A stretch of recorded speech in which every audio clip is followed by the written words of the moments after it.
A right signifies a power, privilege, faculty or demand inherent in one corporation and incident upon another. Rights are defined generally as powers of free action. Which really you do. I mean, you can do anything you like, but unfortunately you're stopped by legislation to do anything you like, within reason, because most of us have a moral compass. We know what's fair, we know what's justified, and you don't go around killing people because it's just not right. You know, even though it's your right to do so, most of us have evolved to a certain point where we don't really need to. You know, because most of it's the root cause of why we all do the things that we do is money. Money is truly the root of all evil.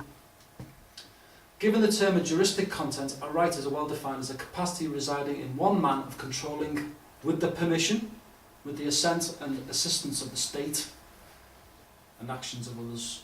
So the government has the residing permission to do what it likes, if you consent to it. Natural rights are those which grow out of the nature of men and depend upon personality, which we've all got, as distinguished from such as created by law and depend upon civilised society. That's a dodgy word in itself, civilised society. Again, we'll look into that a bit later. In Old English law, the term denotes an accusation or charge of a crime. How many times have you seen that? You've got the right to remain silent. You've got the right to a jury. You've got the right to this. Because you're being charged. That's Old English law. When silence be consent? Yeah. Of course. Oh, James II. Source Commons Journal. I'll try and source as much as I can. Most of it it can all be verified. Shortly after the succession, after he took office, 1685, James II prorogued Parliament, which basically means it existed as an idea, but he never actually attended it. It just existed as a de facto thing, although it was not dissolved until 1687. And it says, quote, King James II having endeavoured to subvert the constitution of the kingdom by breaking the original contract between the king and the people, and by the advice of Jesuits and other wicked companies, having violated the fundamental laws, which is natural laws, natural rights, natural freedoms, and having withdrawn himself out of the kingdom because he left on his boat, has abdicated the government and thereby the throne is empty. And all it done basically was a firm succession of the Protestant dynastic religion of the monarchs. That's all it did. It didn't really ascertain any rights for the people, because you are pretty much slaves. What did it do? Parliament presents the new King of William, because he's been installed. He didn't come over and fight anything legitimately. He was chosen. With a Bill of Rights described as an act declaring the rights and liberties of the subject. The Bill of Rights established that Parliament, and this is fundamental, not the King, had ultimate authority to make or repeal laws, including most of the statutory laws, such as the 1297 affirmation of the Magna Carta. The Bill of Rights also says it's ancient rights and liberties of English slaves, including the right to petition the King and his government. You can't petition your king. I found that out. You can apply to, but it's gone.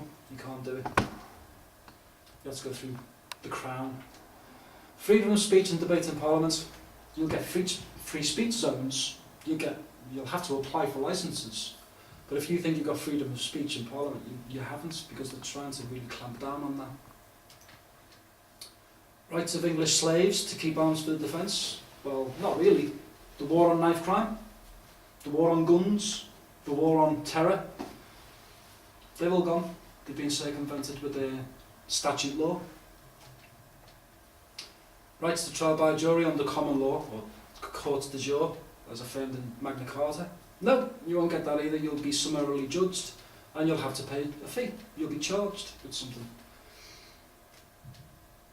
Prohibitions on excessive bail, excessive fines and cruel and unusual punishments. Now for me, whether I'm the only man who actually sees it, but is economic terrorism a cruel and unusual punishment?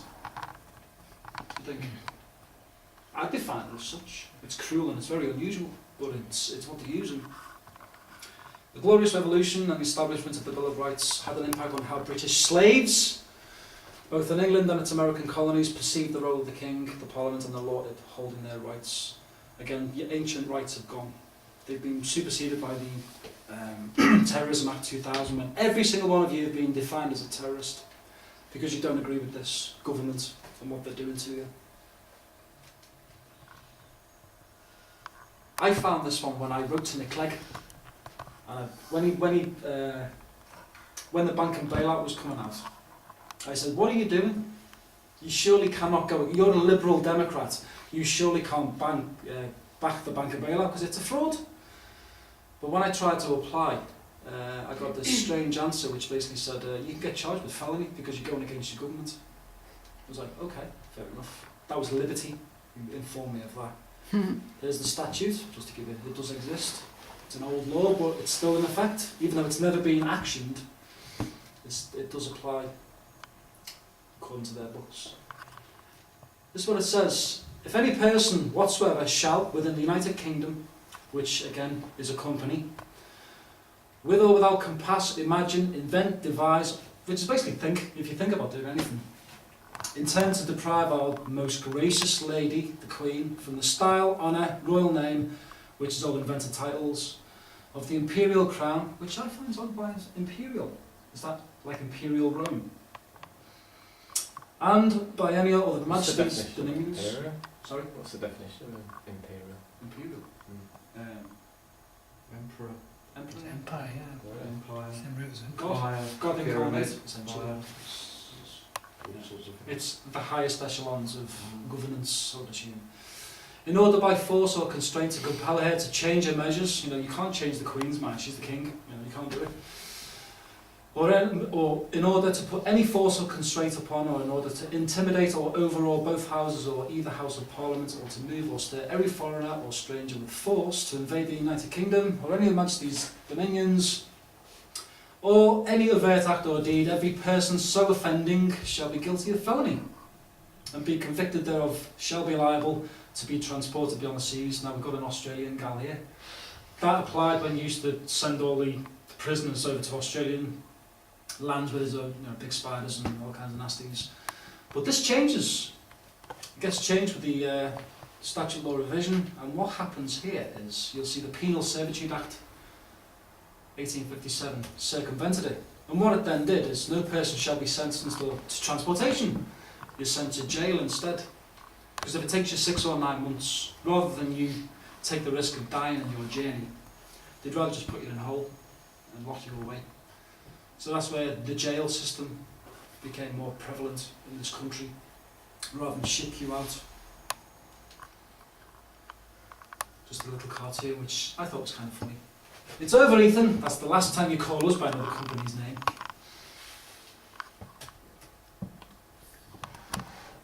Citizen. Who's a citizen? How many people believe they're a citizen of the United Kingdom? How many? Hands up. Who's a citizen? Great. That one's a citizen. Awesome. Right. Citizen of the United Kingdom. In general, a member of a free city or dual society, which you're not really free at all. Possession of all rights and privileges which can be enjoyed by any company under the Constitution and government, and subject to the corresponding duties. Your only duty at the moment is to pay tax and to fund the war, or the crusades, however you want to define it. The term citizen, kicker, has come to us derived from antiquity. It appears to have been used in the Roman government to designate a person who had the freedom of the city and the right to exercise all political and civil privileges of the government. I'm going to look at that word in a minute, civil. English law and inhabitants of a city. It will be perceived that in the English usage the word adheres to its original meaning when it's designated to be an inhabitant of a country or one amenable to the law of the nation, subject to the word employed. Now, for me, if you heard the term world citizen, how big's the city going to be if you have world citizenship? It's going to be pretty big, isn't it? What kind of rights are you going to have in a big city like that? Not many. Important details. Act of Settlement, 1700. We move a little bit forward 3 years forward. Bill of Rights in effect excludes Roman Catholics, or what we call Catholic emancipation, for those who marry Roman Catholics from the succession, and provides the Protestant succession. It requires the monarch on his or her accession, which means she takes the oath, to make before Parliament a declaration rejecting Roman Catholicism, which is kind of racist in a way, but we won't go there. The specific connection at this stage with the Church of England came in the coronation oath, which all of them have to take when they take the crown or when they take kingship. They have to do this. Act of settlement was deemed necessary to secure the Protestant succession, which is basically how the English people in the Reformation came about, because Rome changed the day from a Saturday to a Sunday, and the likes of Calvin and people like that said, well, hang on a minute, the Sabbath is on a Saturday,